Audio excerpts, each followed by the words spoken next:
Good morning from Barcelona, our second day, and we are at Casa Batlló, one of Gaudi's most famous creations. And honestly, it's even more magical in person. From the outside, it looks like something from a fairy tale story. We did both tickets, and the design is full of ocean inspired patterns. You can really see how Gaudi took inspiration from nature in everything he created. The windows look like waves, the walls feel like water, and the colors change as the light moves through the house. Also, an interesting fact, the local name for the building is Casa del Osos, that is translated of House of Bones and forms part of a row of houses known as the Isla de la Discordia, translated as Block of Discord. And there is the garden, quiet and green. It's a peaceful spot in the middle of the city, surrounded by tiles, plants, and that signature Gaudi style. The building that is now Casa Batlló was built in 1877, commissioned by Luis Sala Sanchez. The most interesting part is that the rooftop of Casa Batlló is like the back of a dragon or dinosaur.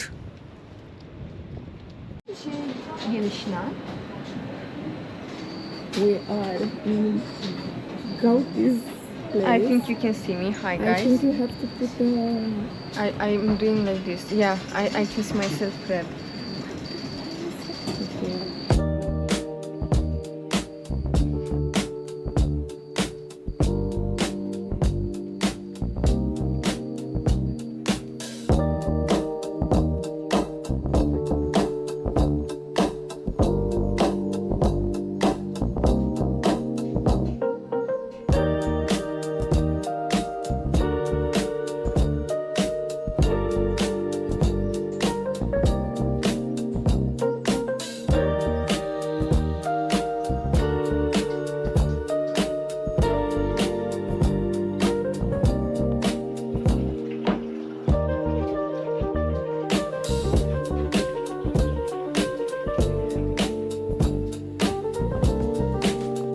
The 3D art experience inside was such a nice touch. So, on our way to Casamila, we passed by so many beautiful houses. Barcelona's architecture is just on another level like Portugal. Every building has its own personality, with balconies full of flowers, detailed facades, and those warm colors that make the streets feel alive. The streets were calm, clean, and safer. Then we finally reached Casamila, another Gaudi masterpiece. We didn't go inside, but honestly, just seeing it from the outside was enough. It's stunning. After seeing from outside Casamila, we walked for a bit to Casa Vins, one of Gaudi's first major works, and honestly, it's such a hidden gem in Barcelona. It's a lot quieter than the more famous houses, but just as beautiful in its own way. The building was originally designed as a summer home for a wealthy family back in the 1880s, and you can really feel the warm, relaxed vibe. It's full of bright colors, ceramic tiles, and nature inspired patterns everywhere you look. You can see palm leaves, flowers, and geometric shapes all over the walls. Everything feels joyful and full of life. What's cool about Casa Vince is that it shows a different side of Gaudi. You can tell he was still experimenting here, mixing influences from Moorish and Oriental styles with his love for nature. It's like seeing the beginning of the genius we know from Casa Batlló and La Sagrada Familia. I know that Casa Vinci is not that popular like, for example, Sagrada Familia, but maybe it should be more famous. It's way more beautiful than the others. This is my opinion.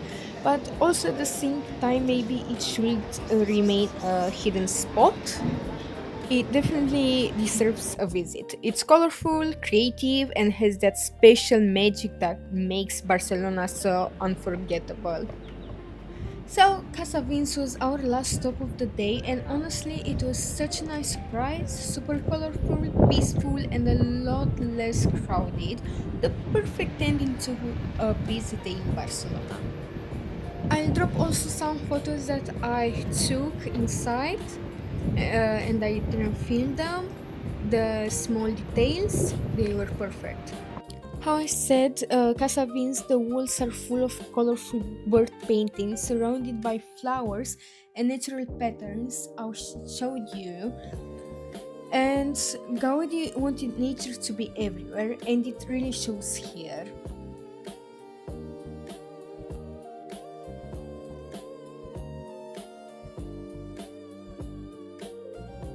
It's our third day in Barcelona. We are near Arch of Triumph, and the gentleman there has a really nice dog. I miss mine. I doubt that's a specialized dog. I think it's one of the street dogs that got a job.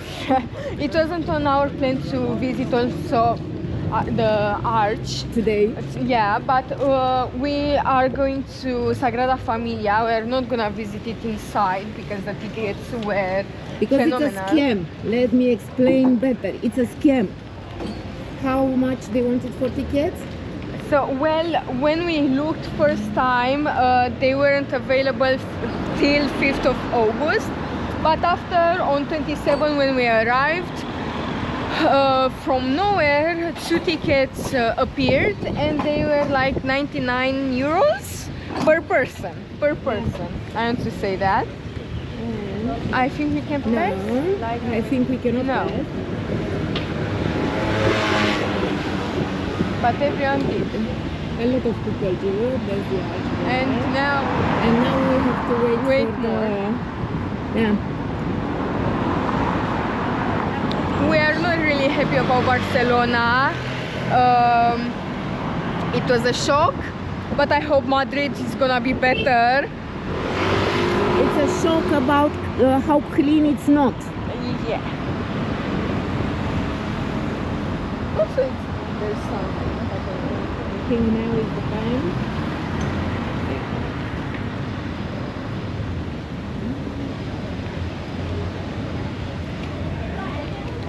Here is much more open. This place. We are in a A square. little bit more clean too. We just had a coffee like 5 minutes from here, and I asked for an ashtray, and they told me I can throw it on the street. I never heard something like this in my life, but There is the tribunal, the justice, the judge, the court of justice. the court of justice. Yeah.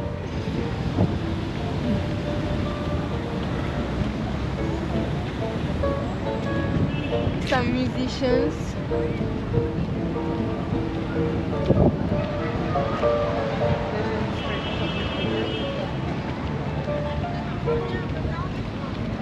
It's pretty.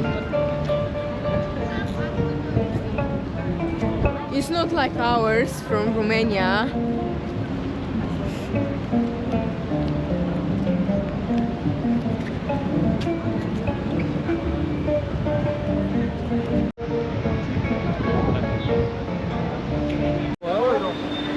We arrived.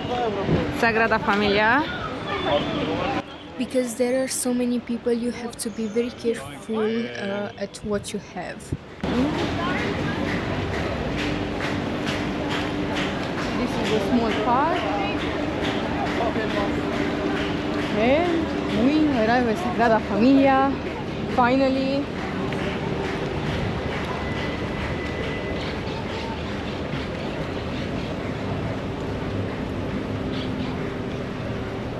We had a good idea, but most people are saying that inside of it you don't see something very wow, very special.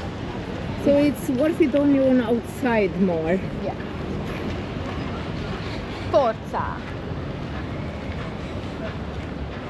Ah.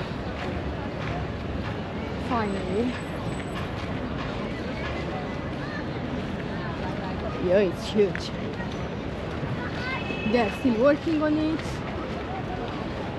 most of them they're saying in 2026 or 2027. Okay. Okay. It's Yeah. gonna be finished, it's gonna be done. It's only the Restored. top, yeah, restored, but done. The top. Ah, I'm happy. Yeah. When we finally arrived at Sagrada Familia, we were already pretty tired from walking around the city all day. And then, wow, the crowds! There were so many people everywhere, it made everything feel even more exhausting. Still, you can really appreciate Gaudi's vision even if you're a bit tired and surrounded by tourists. It's okay to experience a place from the outside and let yourself enjoy it at your own pace. I'm sorry, guys, but because we were exhausting, we decided not to film for the rest of the day and we just walked around and looked in some shops.